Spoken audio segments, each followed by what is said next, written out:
Welcome to Zooming to Webinar Success. Your host is Grant Holmes, and his clients call him the Webinar Guy. Grant is a busy virtual meeting manager and on-screen host with a team of professionals ready to help you plan and produce your next virtual event. Learn tips and tricks to having successful virtual meetings from step one. And now, here's your host, Grant Holmes, the Webinar Guy. Welcome to episode 31 of Zooming to Webinar Success. Hey, I'm Grant. My clients call me the Webinar Guy. And another shout out to Jane Wing at janewing.com, voiceover artist for our new podcast introduction. Jane, I love the international flair and just really appreciate you doing a great job for us. Today we're going to talk about the single most important factor to your webinar success.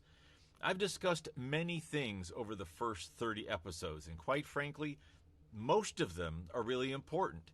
Well, stay tuned for a moment while I review the last episode 30. I discussed the staffing needs larger webinars need, and the bodies and capabilities to make sure you have covered for success. And if you missed it, head over to thewebinarguy.com and look for episode 30. Okay. So what is the single most important factor to your webinar success? I'll wait. You're right, it's you. I'll bet you're not even surprised. You know, no one else will care as much as you do about your webinar, your Zoom meeting, your virtual event. No one else will have as much skin in the success or failure of the event as you do. And any single one of the staffing needs I mentioned last episode, 30, if done poorly, can certainly embarrass you. Here at thewebinarguy.com, we think we've seen it all. Expected speakers that don't show up or misunderstood the time zone. Bad connections. Scammers that do stupid things in a public forum. Really bad backgrounds. Bad scripts. Bad PowerPoint. Those that simply don't even understand the interface and take no time to figure it out. Poorly managed handoffs, and more. Well, a step aside here, and actually it's a step up on my soapbox. When asked to speak for an international conference because they've achieved some modicum of success, they may have been awarded a PhD in a field, published papers, and more.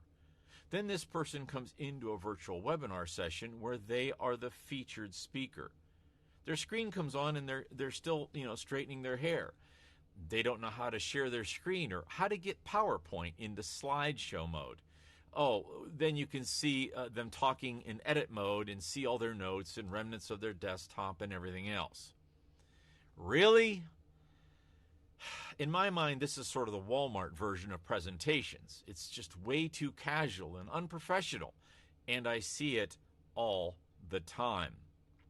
If you have no respect for yourself, at least have respect for those that invited you to speak. It makes me want to scream. Sorry, I'll step down for now. However, throughout this entire series, I've constantly pointed out the pitfalls that can occur while planning or holding a webinar. So how can you avoid these things? Well, partially the answer is good luck. One way is to first contact a company whose sole purpose is to produce an amazing webinar or virtual event for you. Here at thewebinarguy.com, we include all of these points and work with your speakers and others to help ensure that they're prepared and that you look amazing. Yes, I'm the webcast sponsor and podcast sponsor, the Webinar Guy at thewebinarguy.com. Yeah, that's me. But when you decide to approach your first big webinar or want to plan a large, multi-dimensional virtual summit and think you need assistance, we have many resources and would love to help you. Hit me at WebinarPro at thewebinarguy.com or visit our website, thewebinarguy.com, and use the contact form. We'd love to work with you. Thanks for listening to my commercial. So again, how do you eliminate all this? Well, if you're going to do it, let's go back to what we've identified as the single most important factor to your webinar success. You. The other thing I often see is that a would-be presenter doing their first webinar is that they think that pulling off a fantastic, memorable, for the right reason, webinar or virtual summit is just a walk in the park. It's like they think, well, I've been on plenty of Zoom sessions. It can't be that hard. Well, with that attitude, it probably won't be hard, but it will likely be embarrassingly bad. Now, most new clients are surprised by how many questions we ask. It's because we know what's all needed, and we want your event to be stellar. And we try not to leave anything to chance. Many times in this series, I ask you to stop and consider the depth of the subject we're on, not to take it lightly or pass it over. This is another one of those times. It is your name. It is your brand. How do you want to be perceived? How do you want it to be treated?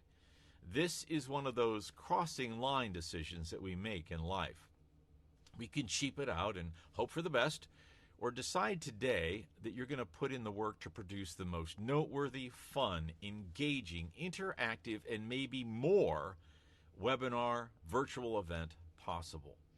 That is why you are the single most important factor to your webinar success. You will set the standard that all the participants producing your webinar will follow.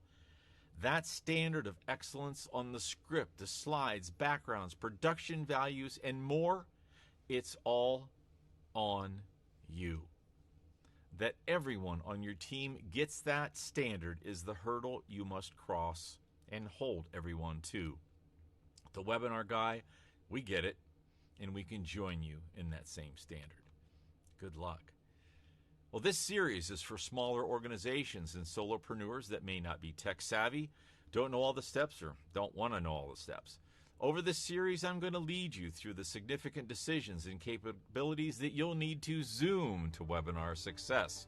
And if you have a subject you'd like me to cover, please subscribe and then drop me a note, comment, or question. And as always, if you need help now, don't hesitate to reach out and email me at webinarpro@thewebinarguy.com. And thank you for watching. We'd love to hear your questions and comments. And don't forget to tell a friend or two. And if you're listening to the podcast audio, thanks for listening.